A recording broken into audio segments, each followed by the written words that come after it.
అందరికీ నమస్కారం. తెలుగు కథల సంపుటికి స్వాగతం. నేను చెప్పే కథలు కనుక మీకు నచ్చినట్లయితే తప్పకుండా లైక్ చేసి, షేర్ చేసి, సబ్స్క్రైబ్ చేసుకోండి. చందమామ కథల్లో గొప్పవాళ్ల మోసం. ఇది 25 ఏళ్ల నాటి చందమామ కథ. పూర్వం ఒకానొక నగరంలో ఒక ధర్మకర్త ఉండేవాడు. ఆయనకు అనాథలను చూస్తే అపరిమితమైన జాలి. అటువంటి వారిని చేరదీసి వారికి కలిగిన బాధలు తొలగించి ఎంతగానో సహాయపడేవాడు. ఆ నగరంలోనే ఒక బిచ్చగాడు ఉండేవాడు. వాడు రకరకాల వేషాలు వేసి ప్రజలు చేసే దానాలతో పొట్ట పోసుకుంటూ ఉండేవాడు. ఫలానా ధర్మకర్త గారు గొప్ప దాత అని, ధర్మాత్ముడని వాడికి తెలిసింది. ఆయన దగ్గరికి పెద్ద దానం పుచ్చుకోవాలని బిచ్చగాడికి కోరిక కలిగింది.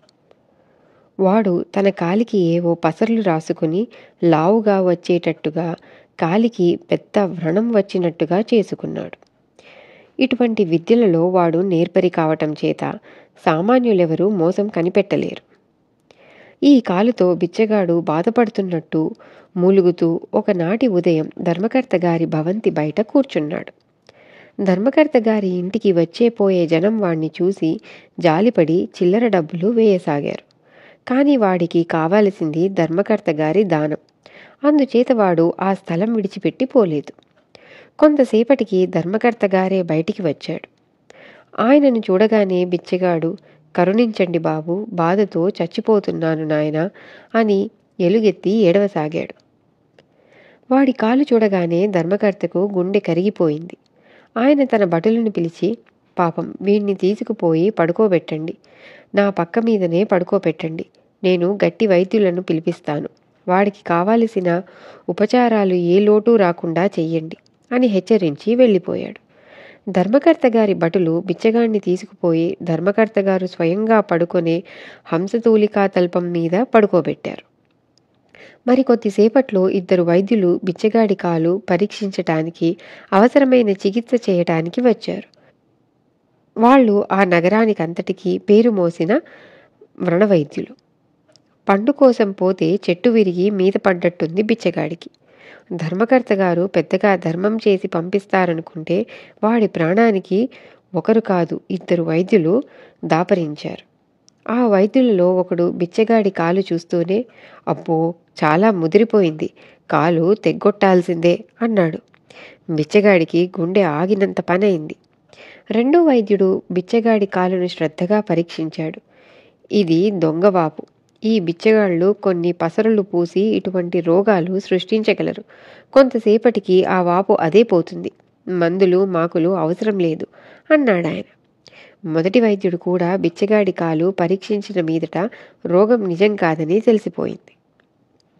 వైద్యులిద్దరికీ కోపం వచ్చింది. చికిత్స చేస్తే ధర్మకర్త గారు బోలెడంత దబ్బిచ్చేవాడు. "దొంగ వెధవ, మన నోట కరక్కాయ కొట్టాడు. వీడి సంగతి ఆయనకు చెప్పేద్దాం" అన్నాడు ఒక వైద్యుడు. "అంతకంటే వీడికి నిజంగా రోగమేనని చెప్పి కాలు నరికేద్దాం. అట్లాగాని వీడికి తగిన శాస్తి జరగదు" అన్నాడు రెండో వైద్యుడు. బిచ్చగాడికి ప్రాణభయం పట్టుకుంది. వాడు పక్క మీద లేచి కూర్చొని, "బుద్ధి గడ్డి తిని 4 డబ్బులకు ఆశపడి తప్పుడు పని చేసిన మాట నిజమేనయ్యా. నన్ను రక్షించండి. నా కాళ్ళు తెగ్గొట్టకండి. అందువల్ల మీకేం లాభం" అని కాళ్ళా వేళ్ళా పడి బతిమిలాడసాగాడు. వైద్యులిద్దరూ కూడబలుక్కున్నారు. ఇప్పుడు మాత్రం మించిపోయిందేమిటి? వాడి కాలు నయం చేసినట్టు నటించి మన డబ్బు మనం పుచ్చుకుందాం అని వారు నిశ్చయించుకున్నారు. వాళ్ళు బిచ్చగాడితో, "ఒరే, నువ్వు నోరు మెదిపావంటే జాగ్రత్త. మేము చెప్పేదాకా ధర్మకర్త గారితో నీ కాలు నయం కాలేదనే చెప్పు. లేకపోతే ఆ కాలు నీకు దక్కదు. బాగా గుర్తుంచుకో" అని భయపెట్టారు. బిచ్చగాడు కడుపు కకృతి కోసం జనాన్ని మోసగించేవాడే అయినప్పటికీ వాడికి ఈ పేరు మోసిన వైద్యుల మోసం చూసి ఆశ్చర్యం కలిగింది. కానీ వారికి ఉండే ధైర్యం తనకు లేనందుకు వాడు ఆ వైద్యులు చెప్పిన ప్రకారమే చేయడానికి ఒప్పుకున్నాడు. వైద్యులు ధర్మకర్తతో, "స్వామి, ఈ దౌర్భాగ్యుడు చాలా అపాయ స్థితిలో ఉన్నాడు. భగవన్ అనుగ్రహం వల్ల వాడు మీ కళ్ళ పడ్డాడు. మీరు మమ్మల్ని పిలిపించారు. వాడి కాలు నయం చేయటానికి మా శక్తి కొద్దీ ప్రయత్నిస్తాం. ఆ పైన భగవంతుడున్నాడు" అని చెప్పారు. వాళ్ళు రోజూ వచ్చి కాళ్ళ కట్లు విప్పి మళ్ళీ కట్టిపోతున్నారు. వారాలు నెలలు గడుస్తున్నాయి. ఇంతకీ కాలు నయం కాదు. చికిత్స పూర్తి కాదు. బిచ్చగాడికి అన్ని విధాలా సుఖంగానే జరిగిపోతున్నది. కానీ ఇంతకంటే స్వేచ్ఛగా వీధుల వెంబడి అడుక్కు తిన్న రోజులే వాడికి మంచివనిపించాయి. వాడు వైద్యులను నా కాలు త్వరగా నయం చేయండి, మీకు పుణ్యం ఉంటుంది అని ప్రార్థించసాగాడు. 3 నెలలు దొంగ వైద్యం చేసిన మీదట బిచ్చగాడి బాధ భరించలేక వైద్యులు చికిత్స పూర్తి అయిందని ధర్మకర్తకు తెలియజేశారు. ఆయన చాలా సంతోషించి వైద్యులకు గొప్పగా బహుమానాలు, డబ్బు ఇచ్చాడు.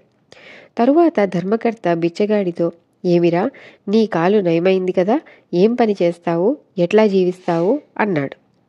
బుద్ధి వచ్చింది బాబు, ఇక జన్మలో బిచ్చమెత్తను, అది తప్ప ఇంకే పని అయినా చేసుకుంటాను అన్నాడు బిచ్చగాడు. వాడా మాట ఎందుకన్నాడో ధర్మకర్తకు అర్థం కాలేదు. కానీ ఆయన వాడికి తన వద్దనే ఉద్యోగం ఇచ్చి దగ్గర ఉంచుకున్నాడు. ఇది కథ. తిరిగి ఇంకో చందమామ కథతో మళ్ళీ కలుద్దాం. అంతటి వరకు సెలవు.